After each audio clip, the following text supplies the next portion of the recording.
Okay, so that was weird. I'm back. I think I was here before. Can people hear me now? You could just type a little yes in the box. Sorry to have disappeared from my. Okay, good. I don't know what went on. Well, let's pretend that it's actually 4 instead of 403. We'll start over again. I'm Catherine Price, the founder of Screen Life Balance. I'm so happy that you all have joined me for today's installment of the Quarantine Chats. Yes, thank you for being here. Thanks for making time on your Monday afternoon to be present in this chat. So just first things first, I'd love to hear from people in the chat box, which is on the right of your screen. Just your first name and where you're from, if you have a second. And I wanted to give you a quick overview of how Crowdcast works in case this is your first time. So that chat box is where we can kind of have a running conversation during the webinar / Q&A. And if you have an actual specific question you want me to answer and think of as like an official question, put it in the question box, which is the bottom of your screen, where it says ask a question, which I say just because then I can actually indicate in the recording when I've answered it, which will make it more useful if you come back to it afterwards. So that's the basics for Crowdcast. Today has been a bit of a crazy one, guys. I haven't left the room that I'm in since whatever it was that I wrote and sent the newsletter this morning, if you got that. So I'm feeling a little bit nuts. I'm realizing that Mondays are a little bit intense in terms of work. So I'm just going to try to ground myself for a second as I invite you to do the same. I've got my notebook here and wanted to start by just asking or inviting you, as I did at the beginning of our last webinar, to commit to actually being here for the duration of this call. And by that, I mean turning off all of your other distractions so that you're actually focusing on just one thing at this time. I think a lot of the stress and exhaustion we feel in our normal lives, and especially during this time, comes from the feeling of overloading our brains by trying to pay attention to too many things at once. So for these 20 minutes or so, I invite you to put your plane on airplane mode, put your phone on airplane mode. If you're watching this on an internet browser on your desktop, maybe close the other windows or make it full screen. Close the door to the room that you're in. I'm in a room that has a window open, so the doors keep opening and closing, so that's a little weird, but they're closed, trying to give myself a little bit of space here, just so that you can actually be in one place for this duration of this call. And as I always do, I also invite you to join me in just taking a deep breath to center ourselves right now and to acknowledge that despite everything going on in this particular moment, we're all breathing and we are all okay. So I'm going to close my eyes. You're welcome to as well. I can't see you. No one else can see you. It's only me being embarrassed with my eyes closed. So I'm just going to take a deep breath.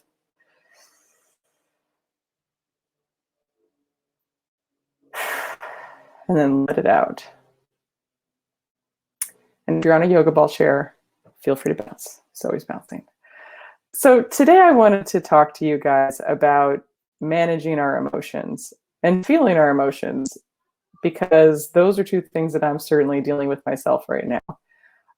As you know, if you read my newsletter this morning, I woke up this morning, worked on the newsletter, started watching this song I've been meaning to share with you guys, and probably started to cry. And it was interesting because that song has made me cry in the past, but I really started to cry. And I don't know, I think it was a combination of things. I mean, it's kind of crazy that, I don't know when you guys started self-isolating, but this is my 8th week of living in my parents' house and basically, not seeing anyone outside of my immediate family in this house. And it's just a little bit crazy to think about how long it's been and how long it's likely to go on. And I think there was a lot of pent-up emotion that I had been kind of keeping at bay, because it's hard to know how to let that out in a controlled way. I'm laughing because I feel like so much of my life is about how to control things, and maybe I should just let go. But how do you let that out in a controlled way without letting yourself go too much? Like, I don't know, it can seem a little bit scary. And as I suggested in the newsletter this morning, I at least got really curious about what it would be like to let myself experience those emotions in kind of a dose-controlled way, where I know that it's going to be a short, contained period. I mean, not that I couldn't keep crying, I guess, but I know that the song's only 4 minutes long. So just to see what would happen in those minutes and not be quite as afraid of it. And it's interesting because I've heard from a number of people since sending out the email this morning who have said that they've experienced a similar thing themselves in the past couple of days. So I invite you to try it. I mean, it doesn't even have to be music necessarily. I think just giving yourself a few minutes to experience something that in the past you found beautiful. It could be a piece of art, it could be a song, it could be a letter that you reread. I don't know, anything that has struck an emotional chord with you in the past. In other words, I don't think you need to seek out something that's like, this is going to make me cry, but more just like, what has made you actually feel? Because for me, at least, it's been kind of hard to let myself actually feel anything in the past weeks, because I've really been on this kind of, I guess, emotional survival mode of trying to just keep going. So there's that. So then I was thinking, what can I talk about today in this webinar? And I was thinking, well, it might be useful to talk about how to be with our emotions once we actually do experience them. So once you open up the door a tiny bit and let yourself feel some stuff, like, what do you do with that? Like, what are the steps? And I kept thinking of this article that I read recently. I'm looking down because there's a notebook that I have on it's the purple one. An article I read recently, there was an interview with Jack Kornfield, who some of you may have heard of. He's a really influential leader in the mindfulness movement in America. He's, I believe, a Buddhist monk. He was a co-founder of the Spirit Rock Meditation Center in the Bay Area. And I've had the pleasure of interviewing him for an article I did in the past. And he's just a totally amazing, wonderful person. And he was very generous in giving me his time when I was talking with him for this piece. And I get the sense that that's not unusual at all for him. He seems pretty amazing. So there was this article, and I'm going to paste the URL into the chat box right now if you want to check it out later. There was an interview with him about coping during coronavirus. And I basically read through it and would like to share with you some of the thoughts that he had, plus a couple additional just ideas I had in terms of screen-life balance and how those two things come together. But one of the most important things I think that he says is that you don't want to judge your feelings. As he puts it, don't judge your feelings because you didn't ask for them. Instead, you just acknowledge them. So I think a lot of times you can be like, sorry, hi, Jake, don't click right now. I see that in the chat box. Don't click that link. But sometimes you can feel something and then be like, oh, get over it, or why am I feeling this way? Or if you do have like a strong emotional outburst, and then you start to make a hierarchy of how you are or are not allowed to be suffering. So you're like, oh, I shouldn't be upset because I'm not actually a medical worker, or I don't work in a hospital. I'm not exposed to coronavirus. What right do I have to be upset? And so I think what Jack Kornfield is suggesting is that that's not really a helpful reaction to have to that emotion. You just have the emotion. So the first step is just to acknowledge it. So I printed out his article, and I'm going to read a quote from it that made me think of that. So he basically says, the first thing to acknowledge is that this is just our humanity. Your feelings are your organism trying to handle things. The second thing is what you teach kids. So he's talking about what to do when you feel a strong emotion. Take a pause. You don't have to sit and do some kind of formal meditation. In that moment, when you're about to snap, take a breath, turn away. That quality of loving awareness and name the feeling gently. So it could be upset, worried, frightened, or whatever it might be. And then, almost as if you could put your hand on your heart, say, thank you for trying to protect me. I'm okay. So in other words, almost thanking yourself for having these emotions as a way to attempt to protect yourself. And he says that can take 10 seconds, and it allows us to reset our consciousness. All the good neuroscience on trauma and its release is based on this kind of carrying attention. So if that makes sense to you, I just really like the image of when I feel a strong emotion and I'm not really sure what to do with it, just actually putting my hand on my chest and just saying, like, you're scared. And first of all, that's okay. And thank you, whatever part of my being is creating that emotion, because it's an attempt to help me cope. So I liked that. The second thing that Jack Kornfield talked about that I thought was really relevant, given our community and the focus of the stuff we've been talking about, is giving yourself space to actually feel what you're feeling. And this gets back to, I guess, what I was trying to get at with the idea of listening to music and actually using that as a portal into your own emotions that you're trying to stuff down. But he says basically, when we're always trying to distract ourselves so that we can't actually feel stuff. And what Jack Kornfield points out in this interview, or argues, is that we do that sometimes out of fear that we won't be able to handle these emotions. And he has a really nice reassuring quote about how, well, maybe you can handle it because we're actually stronger than we think. So I think in some ways, I at least resist allowing myself to feel stuff because I'm worried I won't be able to turn that off. And I really found it useful to read what he had to say about maybe that not being as much of a concern. So this is another quote from that article. So he says that when you're practicing solitude or sequestering, let yourself find ways that nurture you. It may be listening to music or watching old movies or reading. And people might find that they feel stir crazy, but if they look closely, there will be moments that get more still. Moments of presence or contentment that come unbidden because we have been quiet. If you can, pause before you distract yourself with a video and acknowledge, I'm getting stir crazy. Take a breath and hold that restlessness. Allow it to be held with some kindness, and it will start to settle down. Doing that will open you to something more mysterious, which is that you've realized, I can tolerate this.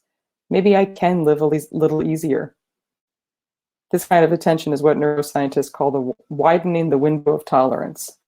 So giving yourself a chance before you reach for your phone or scroll through Instagram or check the news for whatever number of time it's been, before you seek that distraction, maybe just taking a moment for something as simple as taking a few breaths and, allowing stillness to enter. That's hard to do. I'm not very good at it, but we can try. And the third thing I wanted to talk about is a point he makes about our ability to choose our own thoughts. And I don't know how many of you on this call have a background in mindfulness, but a big thing in mindfulness, and I've written a lot about it and did an 8-week mindfulness-based stress reduction class, which is the most studied form of mindfulness practice in the world. Basically, mindfulness is like secularized Buddhist meditation, but you don't have to have any religious background or belief to practice it. It's really bringing conscious awareness to the present moment without judging yourself. It's really useful. It sounds kind of out there, but it's like very, very useful. Anyway, one of the main principles there is just the idea that our brains are constantly generating thoughts. I had a teacher who pointed out that that's just what brains do. You cannot stop them from coming up with thoughts and ideas and comments, but that's not necessarily you, and you don't have to. And that gets like, I don't even know what the answer to that question. What are you? I don't know, but your brain does come up with lots of thoughts all the time and lots of comments and judgments, and it's just constantly going and going, going. And that's just what brains do. And it's what makes our brains amazing, but it can drive us crazy. And so one of the big points that I took away from the mindfulness stuff I did is that you can choose which of your brain's thoughts you actually want to listen to. So I like to think about it as like a friend, like your brain's like a friend who you love, but they're also totally crazy. And you have to kind of like keep some distance there. You're like, okay, like, it was great having that call with you, but like now you're starting to talk about crazy conspiracy theories or whatever. Like, let's just take a break here. Not to say your brain's coming up with conspiracy theories, but whatever it's saying that you need to catastrophize or you should be feeling a particular way, you can actually choose how to respond to those thoughts. Jack Kornfield puts it as, you don't have to believe all your thoughts. You can choose the ones that are helpful. So you can think about it that way. Another way I like to think about it that I wrote about in How with Your Phone was the idea that your brain is constantly sending you invitations in the form of thoughts, and you're the person who gets to choose how to RSVP. So some of the parties you're getting invited to in your head are great, and you should go attend them. Sounds fantastic. But some of them are horrible ideas. Like, I don't know, hey, says your brain, like, let's spend the next 45 minutes in a spiral of checking the news. And then you're like, oh, okay, I guess that sounds good. And then you feel horrible. It's not really your fault, but you RSVP to the wrong invitation. So I think there's something helpful, at least for me, in recognizing that all the stuff passing through my brain is not necessarily me, and that I actually have the ability to choose which of those thoughts to pay attention to and to actually follow. And that's a practice that takes time to develop. I mean, I'm certainly nowhere near an expert, but when I do remember that in the moment, it can be really helpful. And then the other thing I wanted to talk with you about is the idea of using proactivity as a way to help you feel more buoyed and resilient as you manage your emotions, both positive and negative. So in my past as a science journalist, I had done a lot of stuff about positive psychology and happiness and what makes people feel happy and like they've got control and meaning. And control actually was a really big component in this feeling of purpose and positivity in your life. So I was just thinking about the idea, like, there's so much right now going on that we don't have control over when it comes to coronavirus. There's so much uncertainty and so little we can actually do to feel like we are controlling anything related to the pandemic. And I think that's contributing to our feelings of helplessness and anxiety and struggle right now. And while we certainly can't control most of the things that are going on right now, it did occur to me that it might be useful to think about what parts of your life you can be more proactive about and which parts of your life you can have control over.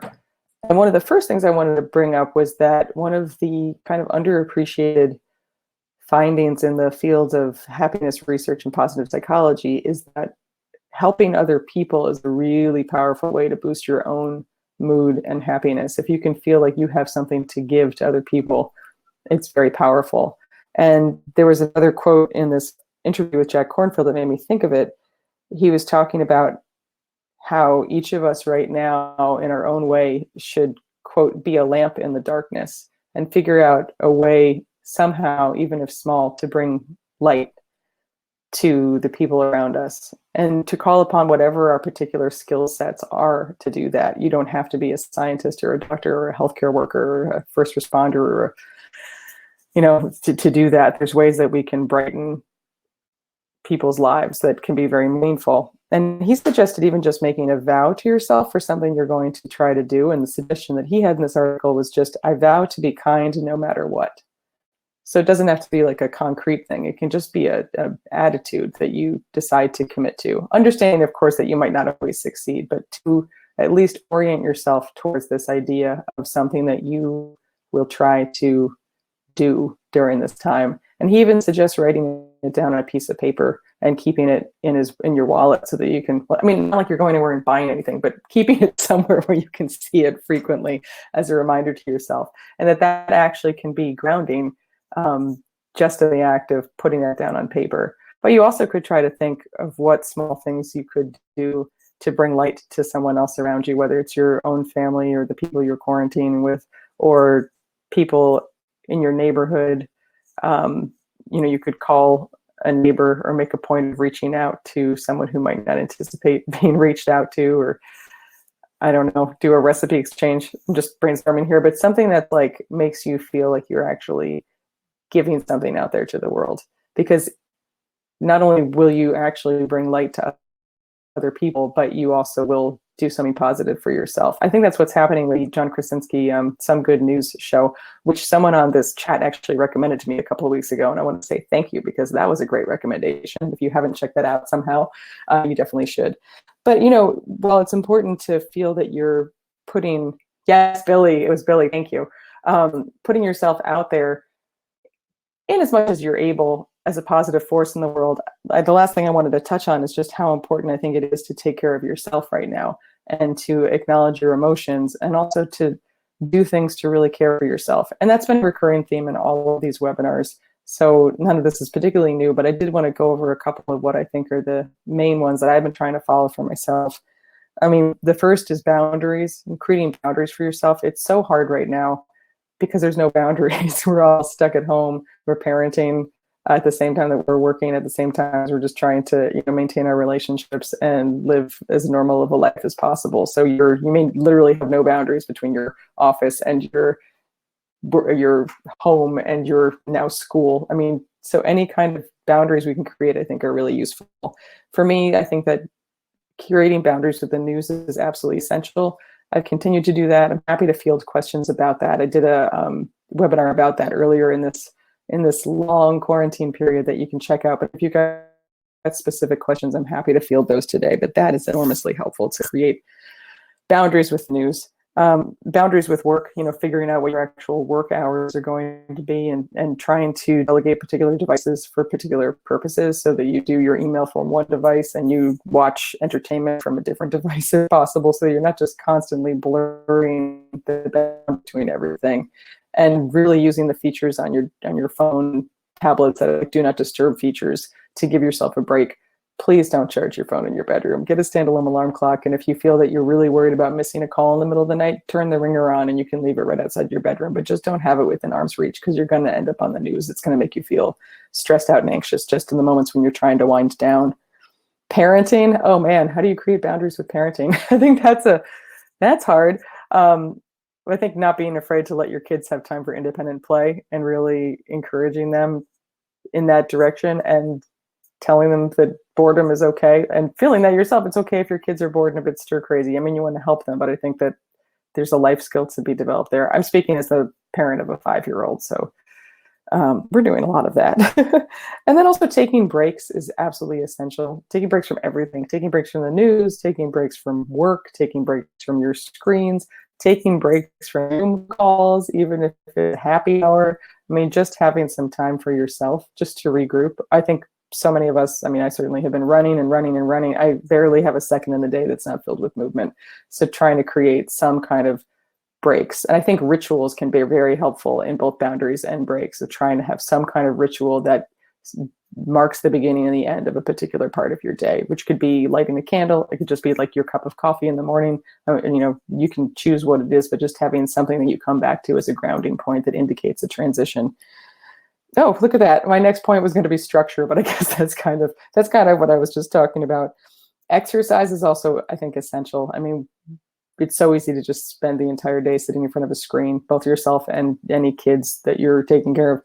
And we really need to remember that we are bodies. We're not just heads. So even just going for a walk, I mean, where do I live now? I don't even know. Right now I'm in New Jersey, and it's beautiful out right now. And when I finish this webinar, I'm going to go for a walk because I haven't been outside today and my body feels disgusting. And it's really, I found to be a very sanity preserving habit to try to get into. What's up, Amanda? Also from New Jersey. Hello. And then lastly, or nearly lastly, I think it's very important as these weeks drag on into months to try to consciously give ourselves things to look forward to, because I think that is one of the main challenges we're facing right now, is that so many of the things that we look forward to have been taken away from us, whether it's regular gatherings with friends or a graduation or prom if you're in school, or some other kind of celebratory ceremony. I mean, there's so many birthdays, weddings, all these things that we just can't acknowledge and celebrate and experience the way that we normally would. And I think it's really challenging to try to create new things to look forward to in this period of self-isolation. But I encourage you to put some work into it, because it will make a huge difference in your mental health. And as a side note, a special preview for the people on this call, I actually have spent the past week selling a book proposal for a new book that's going to be about how to have fun, which seems like a weird subject to be talking about right now. But I actually think it's more important than ever, because I think one thing that we are truly missing and starving for right now is fun, in the form of all these things that we now can't experience. And my hope is to actually put together a group of people to help me as I write this book. I hope you guys will consider being a part of it. It's going to be called the Fun Squad, and we're going to proactively try to figure out how to create more fun for ourselves during this period of quarantine and beyond. But I really can't emphasize enough the importance of giving yourself, creating these little milestones in your life, or just little events. I call it microdoses of fun that you can look forward to. And that might take more effort than during normal life, but I think it's really worth it, you know. And if you're, I mean, I don't know, I personally find doing things like creating a structure for Zoom calls, so you're not just like getting together with friends and kind of chatting, because it can inevitably start to turn to subjects more coronavirus related, which is not necessarily why you were on the call. So actually saying, okay, well, we're going to actually play a game on the Zoom call. Like last night, my husband got invited to a poker game with some people, and they did like a Zoom poker call, which isn't my bag necessarily, but it was nice because it was actually a group of people to interact with. Or I've been doing regular calls with people I normally play music with, and we're like really grasping at straws because you can't play music over the internet. But the other day we played Name That Tune, and it was like bizarrely amusing and fun. And anyway, I look forward to my call with them every Saturday, even though I'd far prefer to be meeting in person. So I think trying to figure out a couple small things that you could do for yourself. You could decide you're going to make a special dinner one night, you know, put away your devices and actually like pretend you're having a nice meal. If you have a kid, like pretend there's a restaurant and have them serve you. You know, if you're going to want to watch a movie, maybe call up a friend and like watch it together over Zoom, so you at least can have a conversation or some kind of interaction while you're experiencing it. So I'd love your ideas, if anybody has ideas of how they might work little bits of fun into their life. But anyway, that's most of what I've got for you today. I think the bottom line that Jack Kornfield has in this article is also what I wanted to end the official part of this with, which was just, he says, we are all exactly where we are. Like right now, you know, both physically and emotionally, you are where you are. And it's probably not that helpful to fight against that. I think the more that we can actually acknowledge where we are and be with that, the better off we'll be. So anyway, those are my official thoughts for you this afternoon. I would love to answer any questions that you might have or just hear your own thoughts. And I'm also trying to figure out what to do with quarantine chats. Probably giving them once. Because the other big news, Jen, my assistant, and I are about to launch the social media detox course. So stay tuned for news on that, because we're going to get it out to you this week. And I'm really excited because it's been a long time coming and a lot of work. So yeah. Anyway, let's see if anyone has questions. Now is your chance. And I'm just going to scroll through this chat. Yeah, it is funny. No boundaries in such confined spaces, right? It's very strange. I'm also finding that this sense of claustrophobia in a really profound way, where it's not just being in a physical, house. It's like the whole world feels claustrophobic because there's nowhere on planet Earth that is not affected by this. And that's just kind of crazy to think about. It reminds me of when I was after college, I did this bike trip. It was like a cross-country bike trip. We were supposedly biking from Connecticut to San Francisco. I hitchhiked a lot. But I remember being in Kansas, and it had like wide open sky. It was just, you could see endlessly. I mean, too far, because you could see the Rocky Mountains. And I just kept thinking, I've got to bike over those. But I had this weird sense of claustrophobia from the open space. And I remember thinking, isn't that weird? But now I'm kind of feeling a similar thing if I let my mind go down that path of there's this entire world out there, but yet I feel so trapped. So that's fun. Was that inspiring? Okay. Hello, Rachel. How would you advise people to deal with a sense of guilt over being on their phone more during lockdown? Well, the short answer would be to get over it, but that doesn't sound very gentle. So I don't mean it at all in a harsh way, but I do mean that sentiment. I think it's so interesting how we all feel that we should feel guilty about certain behaviors and activities. And we've certainly been conditioned to, hopefully not too much by me, despite the fact that my book is called How to Break Up with Your Phone, but to think about all phone and technology time as something we should feel bad about. It's actually one of the reasons I don't like Apple's screen time feature on the iPhone, because it lumps all your screen time together so that it makes it seem like it's all bad, or you should, your goal is to basically spend no time on the phone. That's kind of how it's designed to make you feel, but it doesn't really make sense. I think it's much more helpful to think about what you're using your phone for, and then ask yourself how it makes you feel. So if you're using your phone for a purpose that feels good and nourishing or necessary, then no need to beat yourself up over that. I mean, I argue don't beat yourself up in general, but certainly no need to beat yourself up over that. I'm using my computer right now for this, and I'm not going to count that towards a negative screen time total.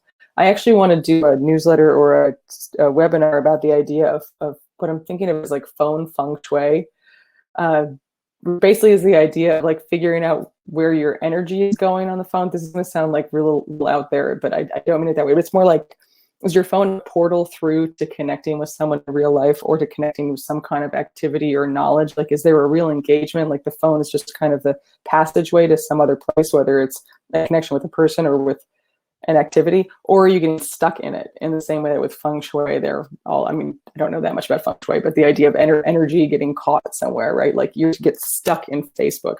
That probably is not a positive use of your time, because if you feel stuck, which leads me to the second part of that. So if you decide some parts of your screen time are useful or enjoyable, like go for it. That's fine. I mean, certainly don't beat yourself up now. And I'd argue never beat yourself up over that unless it's taking you away from something that's even more important or enjoyable. I think that's the question, right? The opportunity cost, making sure that you feel really good about whatever you're doing. But there's also like phone time and device time that really does make you feel bad. And the more you can recognize that the difference between those two things, the more empowered you'll feel, and the easier it'll be to be like, you know what?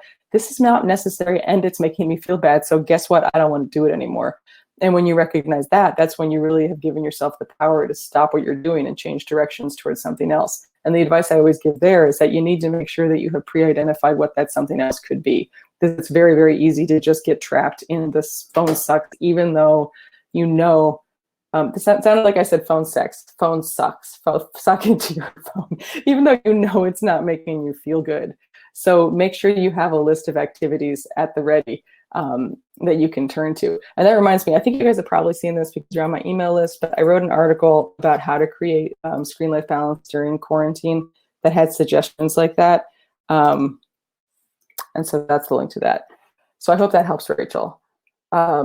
Billy, all my friends dread having Zoom calls and it's killing me. I don't want to force anyone, but 100% text-based communication kills me. They're totally okay with that. I hate texting. It's so exhausting. And I've realized I've been doing a lot more phone calls because I'm really noticing how much I don't like texting.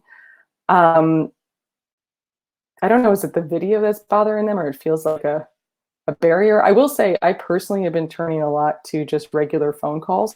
So maybe that's the middle ground, which is funny because that until like 8 weeks ago seemed so radical to just call someone on the phone. But now I think we're like texting or we're Zoom calling, but there's this beautiful middle ground, the phone call that you can do while you're walking, that you don't have to have like the awkward watching yourself while you're talking thing, and you don't have to involve your thumbs. So yeah, Billy, I would say stay strong. There's got to be some friends out there who don't want to do the text thing. And also that maybe once they try the phone call, they'll realize that it's better than they thought.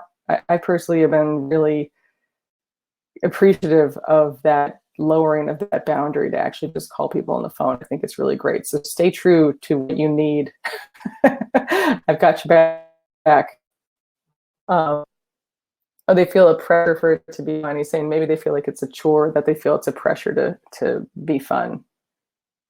Isn't it? It's so interesting because it's like text, I guess you can edit your responses more, but it's so much more performative because you actually have to think about it more and then it stays there for you to just think back on forever.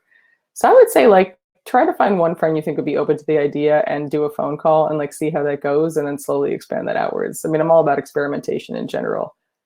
Or just like if someone keeps texting, you just call them because you know, like if they're in mid text, you're like, I know you're right there because you're texting me right now. So if you don't pick up, like we know that you just hit decline. Like who's rude? That's rude.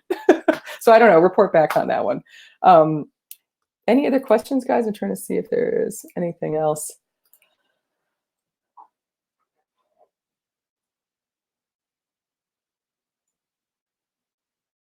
Is there an amount? Hello, Rachel. Thank you. Is there an amount of screen time you'd recommend per day or a way people can work out the best amount of time for them? They don't have a specific amount that I recommend per day because I think it's a really individual question. There's some suggestions in that article I just sent the link to in terms of how to think about your screen time to figure out a time.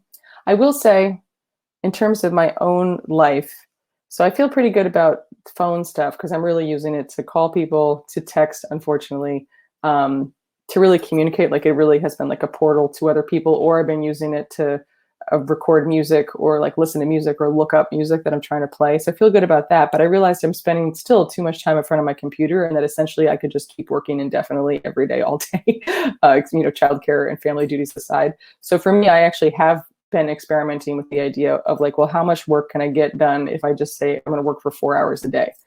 It's kind of like Tim Ferriss's 4-hour work week, except it's 4 hours a day, which I guess is harder than what he's proposing. But, like playing around with trying to figure out what amount of time feels right to me. So I know that's kind of vague, but that is what I'd suggest to you is look at how much time you're spending on whatever device it is now. Ask yourself how you feel about the time you're spending on your device. And then also ask yourself, what are you missing out on as a result of the time you're spending on your device? Is there any opportunity cost to the things you're doing on your devices? So if there's something that you really want to be, you feel like okay about the phone, but then you really want to be doing something else. Like I really do want to be practicing guitar more now. That means that even if I am enjoying a particular use of my phone or technology, you're finding it useful, maybe I should still turn away from it because it's very compelling. It's hard to turn away from it consciously so that I don't let this other goal or interest kind of wither because it can't reach out to me in the same way that my phone or my computer can. Like I'm not getting a notification from my guitar saying, practice me. I'm just getting like guilt trips from my teacher, but that's only once a week.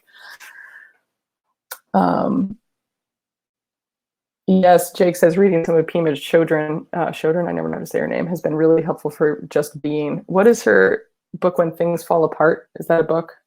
That's a book, I think. Yes, just Jake, When Things Fall Apart. I really appreciated that too, and I want to read it again myself. That's a great idea. But anyway, I see Amanda had to go. Thank you for being here, Amanda. Are there any other questions? Is anyone like mid-type that they want me to wait, or is this, shall we wrap up?